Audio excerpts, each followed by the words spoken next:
Mark Esper is a former defense lobbyist who's now Secretary of Defense. Esper was not elected to that position, obviously. He was appointed to it by the president, who was himself elected.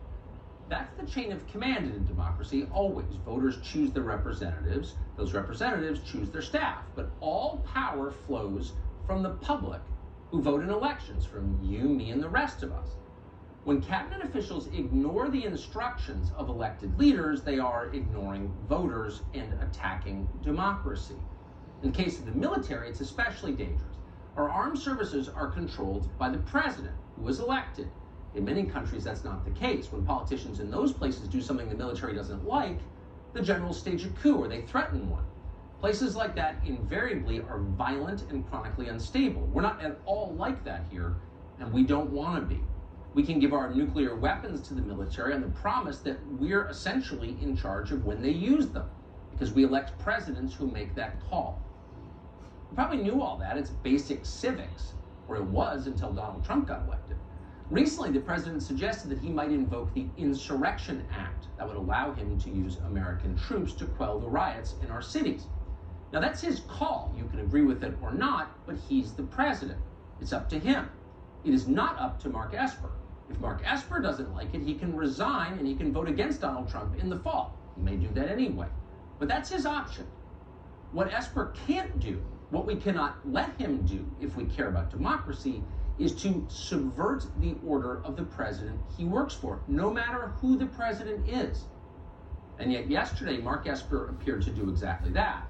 He gave a press conference in which he announced that he opposes using troops to bring order to the country. American troops in Syria and Afghanistan are absolutely necessary. We can't pull them out, it's immoral. But we can't use Americans to protect America. That's Mark Esper's position. Apparently, Esper said this at the urging of active duty generals at the Pentagon. Now, once again, it doesn't matter whether you agree with their position. This kind of behavior is a grave threat to all of us and to our constitutional system. And that system is teetering tonight. We hate even to say that out loud, but it's true. It is. Some in Washington would like to see the system collapse completely. Congressman Lou McGallego, for example, just sent a letter to General Mark Milley, he's the chairman of the Joint Chiefs of Staff, telling him to defy the elected president if ordered to suppress the riots. This is insanity, and it can't lead anywhere good. For 230 years, we have been the beneficiaries of civilian control of the military. It's one of the main reasons this country has always been stable. But when the military becomes an independent political force, it's over. Democracy dies. We've resisted that many times. Just before the Second World War, for example, FDR ordered his generals to help Joseph Stalin in Lend-Lease. They didn't want to do that. They hated Stalin, and for good reason. They understood the mortal threat of communism.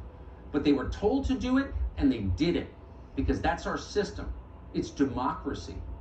That system has worked very well for a long time. In fact, it's why we revere our military, because we can. They're not part of our political system. Their only job is to protect the country, and they do. But if people like Mark Esper continue on this path, we will not like our military at all. We will be very afraid of them, and we don't want to be. Brian Dean Wright is a Democrat. He's a former CIA officer, and we're happy to have him join us tonight. Brian, thanks so much for coming on. Now, I'm not going to ask you what you think of the president's idea to invoke the Insurrection Act to put troops on the streets. I want to ask instead about the chain of command. You served in government.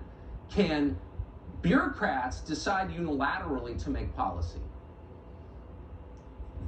Well, that's what we've seen the past 3 years, isn't it? Brennan, Clapper, Comey, all that's now coming out. That's not a new phenomenon, of course. It's a horrifying one, but it's not new. But what we have here, I think, more specifically, is a Secretary of Defense who doesn't get it. All right now, let's just cut to the chase, Tucker. This country is on fire. We are facing an insurrection by people that we don't quite understand who they are, but by all indications, they are violent leftist thugs. And what Secretary Esper doesn't quite seem to get either is that the nation is panicking. 71% of us want the National Guard in our cities tonight. 58% of us want the military in our cities tonight.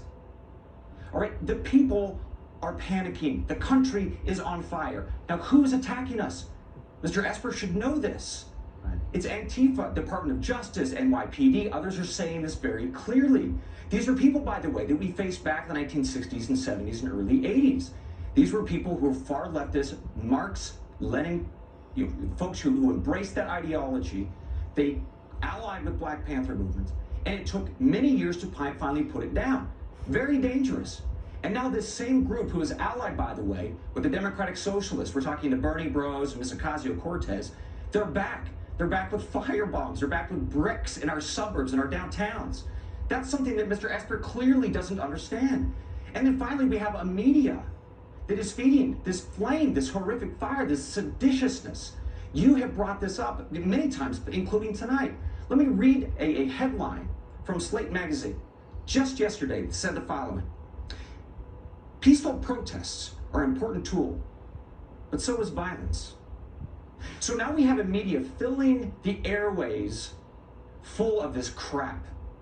Yeah. Put it all together. And the piece that you mentioned, no more police, because we're going to defund those folks. We can't put forward the National Guard because that would be escalation. So now we take off the military from the table. What does that leave, Tucker? Let me tell you what it leaves. Vigilante justice.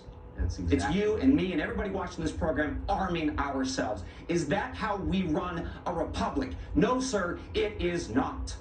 And you do not want a country that goes there. And that is precisely where the nation is headed. And we need for all of our leadership to understand that. And if Secretary Esper doesn't get it, doesn't understand that the oath is to protect ourselves from threats, both foreign and domestic, by God, get the hell out of the Pentagon and let somebody lead who gets it. Because that is the oath that he took, that I took, and that the people of this country demand of our leadership in this moment, because we are on fire. Someone do something about it. I couldn't agree more. That's inspiring, Brian. I appreciate it. And you just have to wonder why people are encouraging this. You really should meditate on that. I think I have been. Wreck my day. Brian, great to see you. Thank you. Okay. So the